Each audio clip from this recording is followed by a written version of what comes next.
Aborder un inconnu et engager une conversation qui ne se termine pas en 30 secondes chrono ou qui ne crée pas de gêne intense pour les deux interlocuteurs, c'est exigeant, c'est difficile et pourtant c'est parfois indispensable. Que ce soit pour élargir son cercle social, créer du réseau ou même se prouver qu'on ne va pas suer à grosses gouttes si on parle à monsieur tout le monde, l'habilité de pouvoir parler à des inconnus facilement, ça a du très bon. Et je vais pas te vendre qu'à part un possible moment gênant, parler à un inconnu ne te fera absolument rien. Vu qu'aujourd'hui déjà quand tu vas à la gare, tu peux te faire balancer du caca dessus. Mais plus sérieusement, on va regarder à travers le livre de Malcolm Gladwell, Parler à des inconnus, des études, de la psychologie et beaucoup de bon sens, comment réussir à créer des interactions avec presque n'importe qui en dehors de notre cercle social. Et surtout, comment surpasser certaines barrières qui nous retiennent de le faire. Encore plus aujourd'hui quand on a l'impression qu'on sera le premier weirdo de service si on parle à quelqu'un dans la rue sans raison. Et on a déjà l'apparition de ces barrières avec notre ego, qui nous rend souvent confiants dans notre capacité à lire les individus, leurs pensées, leurs sentiments et leurs intentions en observant simplement leurs comportements et leurs expressions. Gladwell théorise cela sous la forme de l'illusion de la transparence. Ce concept révèle un malentendu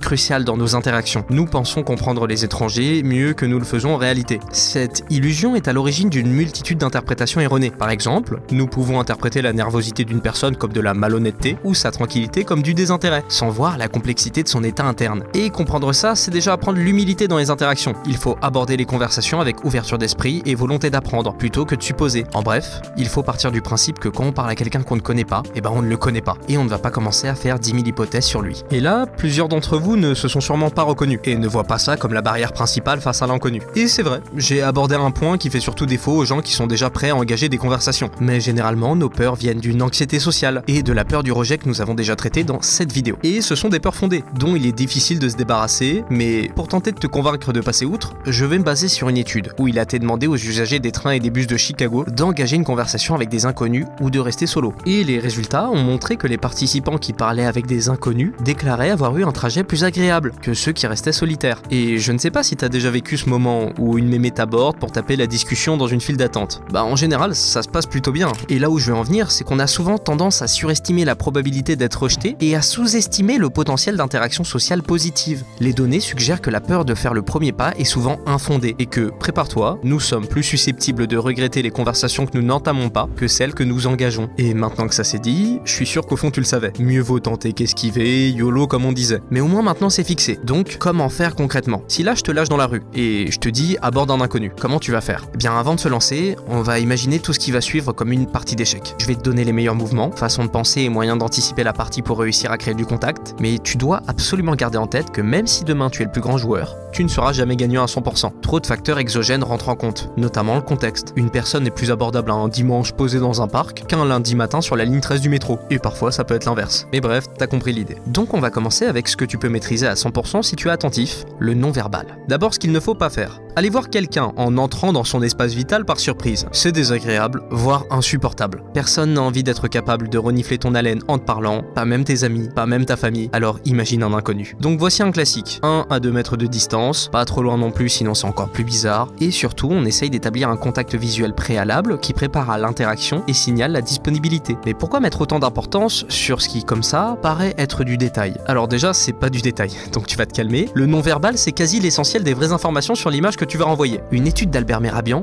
révèle que 55% de notre communication est non-verbale, 38% est basée sur le ton de la voix et seulement 7% sur les mots prononcés. Le langage corporel, les expressions faciales et le contact visuel, ce sont des essentiels pour faire une impression positive. Concrètement, personne n'en a rien à faire de ce que tu vas dire, mais tout le monde va faire attention à comment tu le dis. Par exemple, quelqu'un qui vient de parler avec le sourire, ça fait toujours plaisir. De même, le maintien d'une posture ouverte et un contact visuel approprié signalent ton intérêt et ta disponibilité pour l'interaction. Ces indices non-verbaux sont essentiels pour combler le fossé entre les inconnus et préparer le terrain pour une conversation potentielle. Et maintenant, comment engager cette conversation? À nouveau, grâce à des recherches, on sait que les conversations qui commencent par des questions ouvertes ont tendance à être plus engageantes. Alors qu'une question fermée, avec comme seule option de réponse oui ou non, ça peut vite bloquer les voix. Mais le mieux, ça reste de poser des questions en lien avec le contexte. C'est pour ça qu'on a un peu ce cliché, tu sais, de parler du beau temps quand on aborde quelqu'un. C'est un peu la question safe. Ou sinon, il y a la classique, vous venez d'où? Mais là aussi, attention, ne pose pas cette question avec une attitude de fou furieux ou en laissant un gros blanc derrière. derrière, ça va juste être insoutenable. L'idée c'est pas de te faire passer pour un tueur en série. Donc je te recommande d'essayer au maximum d'avoir un sujet en lien avec le contexte de la rencontre. Puis si une conversation s'engage, fais preuve d'empathie et sois à l'écoute. Ça ne veut pas dire que tu vas devenir psy, mais que plutôt que d'entendre passivement le message de l'orateur, tu vas faire un retour d'information par le biais d'une écoute réfléchie qui consiste grosso modo à paraphraser ou à résumer ce que l'orateur a dit pour confirmer sa compréhension. Et j'ai pas dit que tu dois le prendre pour un con et répéter tout ce qu'il dit. En gros, si tu me demandes d'où je viens et que je te dis de Dijon, eh bien tu vas rebondir dessus et dire que tu connais bien Dijon et que tel coin c'est sympa ou tel coin c'est encore mieux, ou qu'au contraire, tu ne connais pas, t'aimerais connaître et tu vas poser des questions sur la ville. Bref, en gros, tu vas pas commencer à dévier de sujet et à faire comme si ma réponse n'avait eu aucune forme d'importance, surtout si c'est toi qui m'as posé la question. Et tout ça, c'est aussi tiré de recherche et beaucoup de bon sens. Quand on discute, avoir quelqu'un qui peut parler de faits à propos de quelque chose qui nous tient à cœur, ou faire des observations pertinentes invitant à une discussion plus profonde,